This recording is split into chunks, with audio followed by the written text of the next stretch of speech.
Assalamualaikum warahmatullahi wabarakatuh. Waalaikumsalam warahmatullahi wabarakatuh. Perkenalkan, nama saya Nur Adelia dengan NIM 24080850134. Di sini saya akan menjelaskan mengenai pendekatan perencanaan pembelajaran. Pendekatan perencanaan pembelajaran adalah suatu proses yang sistematis dan terstruktur untuk merencanakan dan mengembangkan proses pembelajaran yang efektif dan efisien. Pendekatan perencanaan pembelajaran terbagi menjadi 3, yaitu pendekatan tuntutan sosial. Pendekatan tuntutan sosial adalah salah satu pendekatan yang digunakan dalam pendidikan untuk memahami kebutuhan dan tuntutan masyarakat terhadap pendidikan.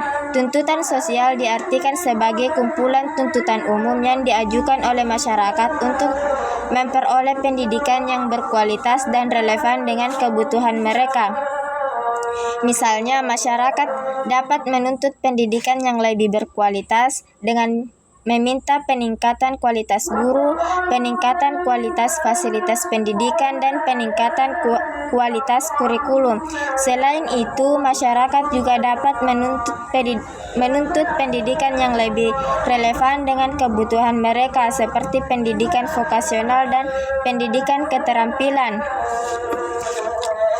Kedua, yaitu pendekatan tenaga kerja. Pendekatan tenaga kerja melalui pendidikan adalah salah satu strategis yang digunakan untuk meningkatkan kualitas dan kuantitas tenaga kerja dalam suatu negara.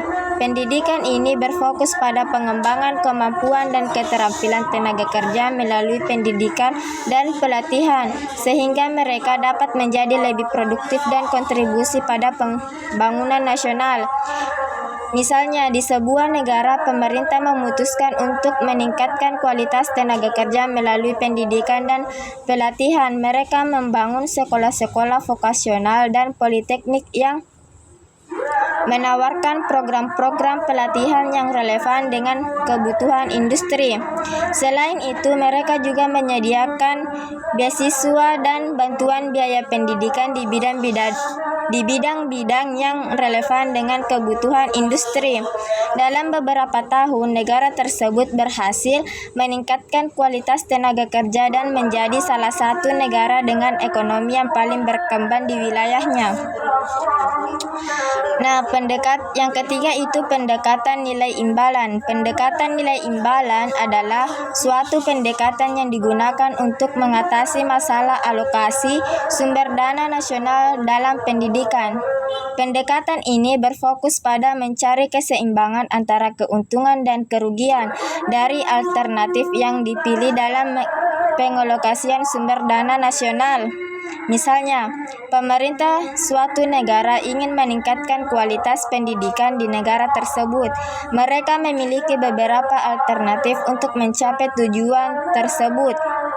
Misalnya, membangun sekolah baru, merekrut guru yang lebih berkualitas, mengembangkan kurikulum yang lebih relevan dengan kebutuhan industri. Namun, pemerintah hanya memiliki sumber dana yang terbatas.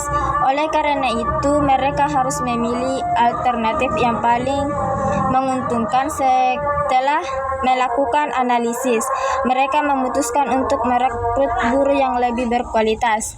Mungkin itu saja penjelasan dari saya. Mungkin Nur Fadila ingin bertanya.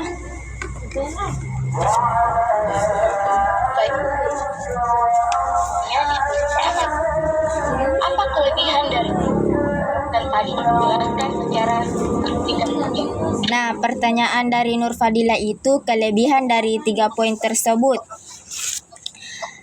Adapun kelebihan dari pendekatan tuntutan sosial yaitu meningkatkan kualitas pendidikan, meningkatkan relevansi pendidikan, meningkatkan partisipasi masyarakat, meningkatkan akuntabilitas pendidikan, meningkatkan kesadaran masyarakat.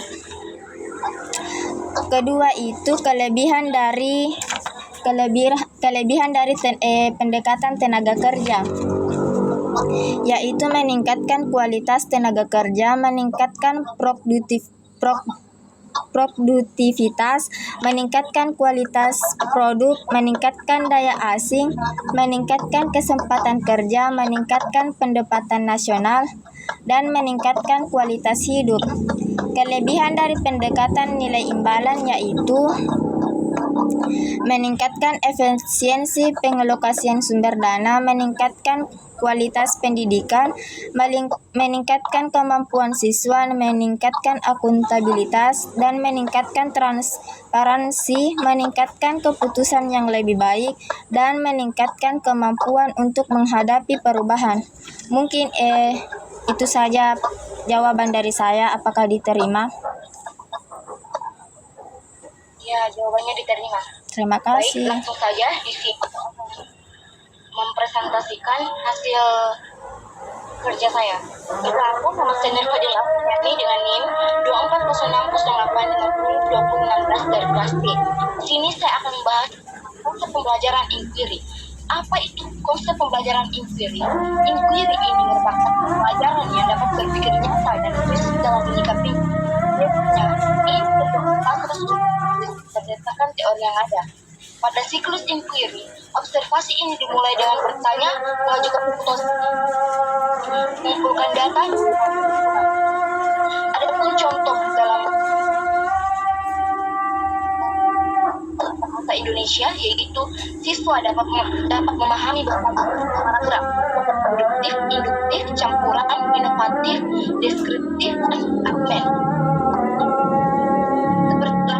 Langkah dalam guru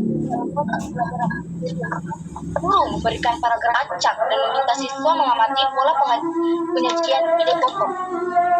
Yang kedua yaitu perumusan masalah. Siswa dapat bertanya apa yang membedakan setiap paragraf, kemudian mengobservasi. Siswa mengelompokkan paragraf berdasarkan pola gagasan utama. Yang keempat yaitu menganalisis. Siswa dapat mendiskusikan temuan dan menyusun ciri-ciri bentuk paragraf. Kemudian yang terakhir itu menyimpulkan. Siswa menyimpulkan bahwa ada paragraf deduktif, induktif, campuran, dan lain sebagainya. Mungkin hanya itu. Apakah ada yang ingin bertanya? Saya ingin menanyakan mengapa pembelajaran inquiry berbeda dengan metode pembelajaran lain.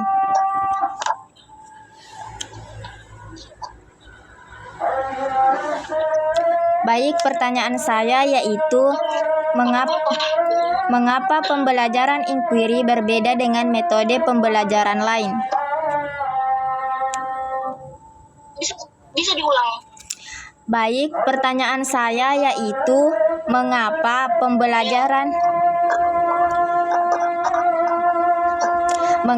pembelajaran inquiry berbeda dengan metode pembelajaran lain?